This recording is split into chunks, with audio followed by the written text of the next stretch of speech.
경의하는 김정은 동지의 혁명활동 소식을 여러 나라에서 보도했습니다. 중국 보도사는 경의하는 원수님께서 위대한 김일성 대원수님과 김종일 대원수님의 동상을 높이 모신 송도원 국제소년단 야영소 준공식에 참석하신 데 대해서와 그 일을 모시고 전국 소년축구 경기대회 결승 경기와 모란봉악단의 축하 공연, 축포 발사가 진행된 데 대해서 상세히 전했습니다. 중국의 국제방송, 홍콩 봉황위성 텔레비전 방송도 같은 소식을 보도했습니다. 러시아의 이따르타스 통신은 이 소식과 함께 경의하는 최고사령관 김정은 동지께서 송도원 국제소년단 야영소 개관에서 노력적 위원을 세운 조선인민군 제267 군부대 군인 건설자들과 함께 기념사진을 찍으신 데 대해서도 전했습니다. 위대한 수령님께서 공장을 찾아주셨던 뜻깊은 날을 맞으며 함흥 제사공장의 일꾼들과 종업원들이 공장에 깃든 오보이 수령님의 불멸의 업적을 가슴 뜨겁게 되새기고 있습니다. 1957년 5월 13일 오보이 수령님께서는 나라 일이 구처럼 바쁘신 가운데서도 멈춰 우리 공장을 찾아주셨습니다. 공장 건물을 바라보시던 오보이 수령님께서는 아직도 전쟁의 흔적을 가시지 못하였다고 먼데 심려하시면서 동무들이 공장을 다른 곳으로 옮기겠다고 하는데 공장의 위치가 아주 좋다고 이 좋은 자리를 두고 가면 어디로 가겠는가 라고 하시며 지금 있는 자리에 그대로 둬야겠다고 일꾼들이 잘못된 생각을 바로잡아 주셨습니다.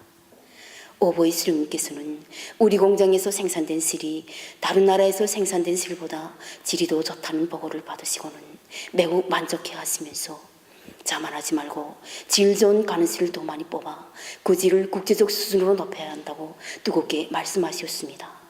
그때로부터 우리 공장은 해마다 월별, 분기별 연간 인민경제계획을 넘쳐 수행하였으며 선군 봉화상을 해마다 쟁취하고 있습니다.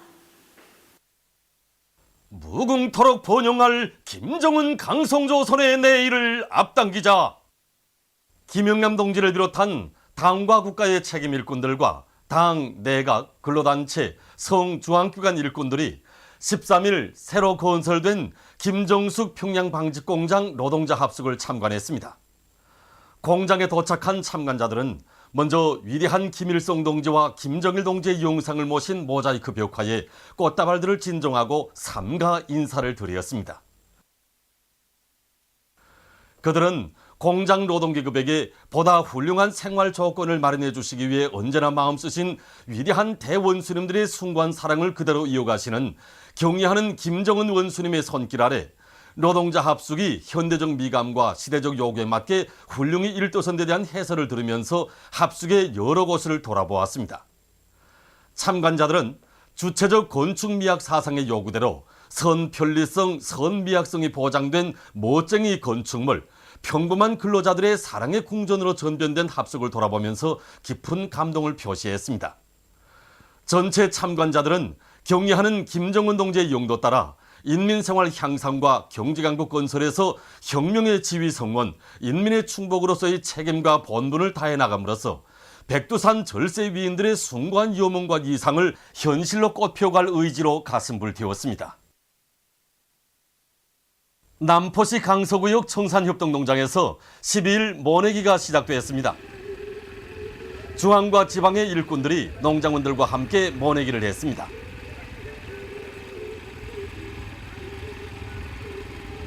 지금으로부터 43년 전인 1971년 5월 10일 위대한 장군님께서는 모내기 전투로 들끓는 우리 청산포를 찾으셨습니다. 이날 위대한 장군님께서는 점심이 다 지나도록 우리 농민들과 함께 한 포기 한 포기 모를 내셨습니다. 우리 청산협동농장에서는 위대한 장군님이 그날의 그 용도업적을 길이 전하기 위해서 해마다 이날이면 모내기를 시작하곤 합니다. 깐진 일솜씨를 발휘하며 정성다의 변모를 꽂아나가는 이곳 농업근로자들의 얼굴마다에는 청산리의 봄이 와야 온 나라의 봄이 온다고 하신 위대한 장군님의 유언을 가슴 깊이 새기고 경의하는 김정은 동지의 사상과 용도를 쌀로서 충직하게 받들어갈 굳은 의지가 한껏 어려 있었습니다. 제14차 5.21 건축축전이 12일 청년중앙회관에서 개막되었습니다.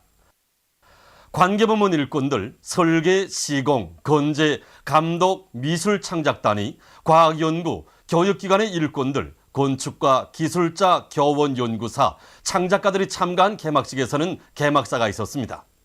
개막식이 끝난 다음 참가자들은 축전장을 돌아보았습니다.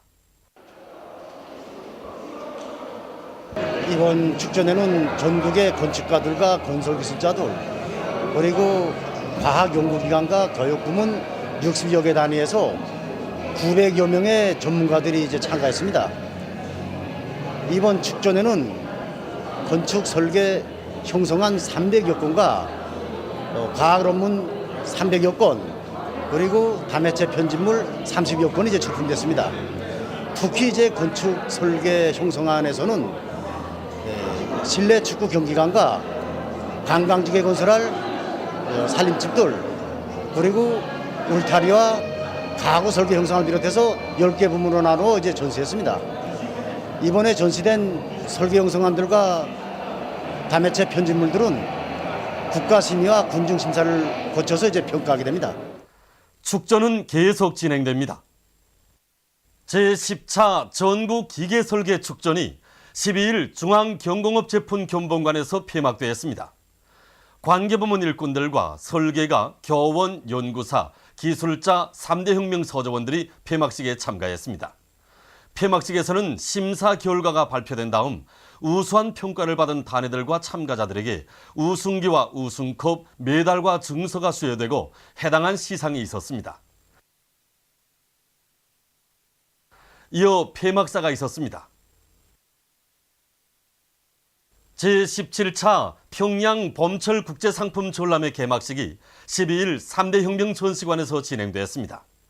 개막식에는 김용진 내각 부총리와 관계부문, 무역부문 일꾼들, 여러 나라와 지역의 대표단들, 주저 여러 나라 외교 대표들, 대사관 성원들이 참가했습니다. 개막식에서는 개막 연설과 축하 연설이 있었습니다. 개막식이 끝난 다음 참가자들은 전람회장을 돌아보았습니다. 이번 전람회에는 우리나라와 중국, 뉴질랜드, 도이칠란드, 말레이시아, 몽골, 스위스, 싱가포르, 오스트랄리아, 인도네시아, 베트남, 이탈리아, 타이, 쿠바, 폴스카, 중국 대북의 회사들에서 출품한 전시품들이 전시됐습니다.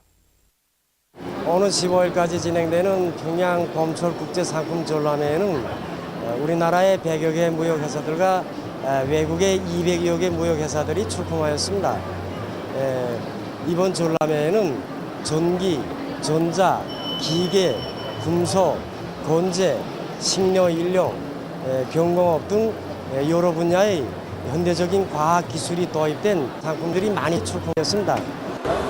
우리 당의 용대한 건설 우상을 높이 받들고 우리 대동강 타일 공장에서는 새로운 설비들과 최첨단 기술을 도입하여 각종 형태의 무늬와 색깔로 된 타일들을 이번 전람회에 출품하였습니다. 우리 타일들은 1월 8일 수산사업소와 성돈 국제선행단 야영소, 마신용 스키장을 비롯하여 기념비적 창조물들이 많이 쓰였는데 호평이 대단합니다. 우리 모양무역청 회사에서는 금을 나노화시켜가지고 7일 효과가 큰 나노 금주 사약을 만들었습니다. 이번 국제상품전람회 우리 예용합작회사에서는 현대적인 주방가구 제품들을 출품하였습니다. 우리는 언제나 우리 인민들이 살림집을 돌아보실 때마다 주방가구 제품들을 유심히 살펴보시며 수도꼭지도 열어보시고 주부들이 생활에 깊은 관심을 돌리게 쓰는 경리하는 김정은 원수님의 따뜻한 사랑을 느끼면서 한 점 한 점 자신들이 직접 쓰는 심정으로 주방가구를 생산하곤 합니다. 인민들의 문화정서기지 하나인 중앙동물원 원산동물분원에 새 동물들이 들어와서 보금자리를 피웠습니다. 요즘 우리 동물분원에 새로 동물들이 많이 들어왔습니다. 총 18종의 34마리가 새로 우리 동물원에 자리를 잡았습니다. 그중에서도 사자토론숭이, 물범, 고양이원숭이, 안락뱀 이런 동물들은 우리 동물원에 전혀 없었고 우리도 처음 보는 동물들입니다. 그리고 잉글랜드 센타종과 킹찰스 스파넬 비롯해서 6종의 10마리 개류도 들어왔는데 정말 이 개들은 들어오자마자 관리공들하고 인차 춘식해주고 관람자들이 흥미를 끌고 있습니다. 물범을 아이들과 어른들이 제일 많이 찾아오며 제일 좋아한다. 아이들은 괴를 자꾸 시키라고 하는데 이제 내려온 지 얼마 되지 않다나니 그 정도는 못됐나. 제2차 저교 훈련을 줘서 찾아오는 관람자들을 더 기쁘게 해주겠습니다. 오늘 지금 자연관찰 수업을 조직해서 동물원에 나왔습니다. 나와보니까 정말 새로운 동물들이 많이 들어왔습니다. 학생들이 실제 눈으로 보면서 알고 싶은 문제들도 많아지고 실천 능력도 높아지고 막 눈에 띄게 알립니다. 만경대상 체육경기대회 1급 남자축구 2차 경기 묘향산팀과 손봉팀 사이의 경기가 김일성 경기장에서 진행됐습니다. 흰색 운동복을 입은 팀이 묘향산팀입니다. 전반전 경기 시간 22분경 묘향산팀에서 9번 강신철 선수가 먼저 귀중한 첫 골을 넣었습니다. 경기 시간 33분경 이번에는 맹렬한 공격을 들이대던 손봉팀에서 8번 배명진 선수가 찬 공이 그물에 걸려서 전반전은 동점으로 끝났습니다. 후반전에 들어와서 경기 시간 49분경 묘향산팀에서 22번 김종철 선수가 살짝 찬 공이 그물에 걸려서 묘향산팀에서 또다시 한 점을 올렸습니다. 이른 점수를 회복하기 위해서 연속 공격을 들이대던 손봉팀에서 경기 시간 83분경 17번 강인수 선수가 강하게 찬 공이 멋있는 득점으로 이어져서 2대2 동점이 된 가운데 경기 마감까지 더 이상 득점이 나지 않아 결국 11m 승부차기를 하게 됐습니다.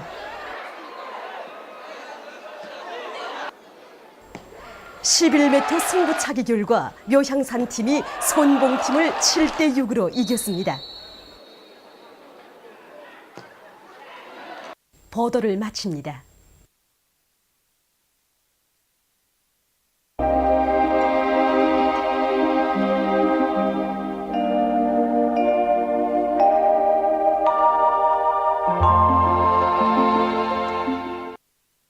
오늘 우리나라는 남부지방에 있는 고기압의 영향으로 대부분 지방에서 주로 개인 날씨였으며 청진에서는 개였다가 흐렸습니다.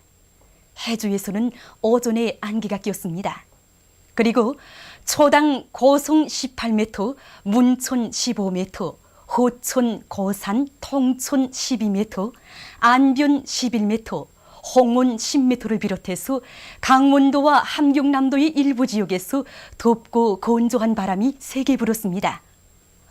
오늘 낮 최고 기온은 남포 27.5도로서 당일 최고 기온으로서는 기상 관측 이래 가장 높았습니다.